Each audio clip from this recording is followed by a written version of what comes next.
തിരുവനന്തപുരത്ത് വരുമ്പോൾ നമ്മൾ എന്തായാലും കണ്ടിരിക്കേണ്ട ഒരു സ്ഥലമാണ് സുനിൽസ് വാക്സ് മ്യൂസിയം. മെഴുകു പ്രതിമകൾ നമ്മൾ വീഡിയോയിലും ഫോട്ടോസിലൊക്കെ കണ്ടിട്ടുണ്ട്, എന്നാലും നേരിട്ട് കണ്ടു കഴിഞ്ഞപ്പോൾ ഒരു അനുഭവം പറഞ്ഞറിയിക്കാൻ പറ്റാത്തതായിരുന്നു. ഓരോ പ്രതിമ കാണുമ്പോഴും അത് ജീവനോടെ നമ്മുടെ അടുത്ത് നിൽക്കുന്ന പോലെയാണ് തോന്നുന്നത്. അത്ര പെർഫെക്ഷൻ ആയിട്ടാണ് അത് തയ്യാറാക്കി. കണ്ണുകൾക്ക് വരെ നല്ല ഒറിജിനാലിറ്റിയാണ് കൊടുത്തേക്കുന്നത്.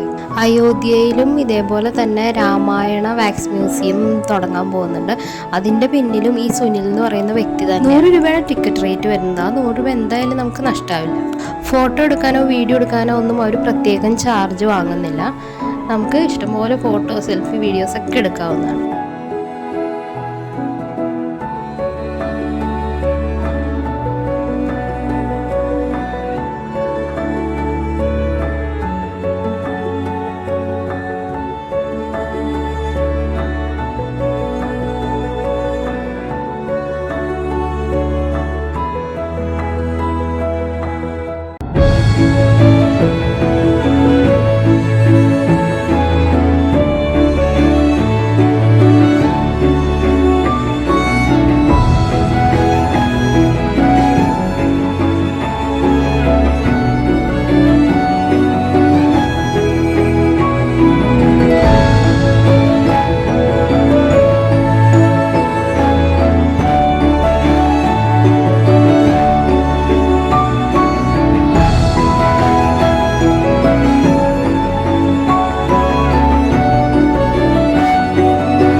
അപ്പോൾ ഇനി തിരുവനന്തപുരത്ത് വരുമ്പോൾ എല്ലാവരും തീർച്ചയായിട്ടും ഇത് വന്നൊന്ന് കാണണം.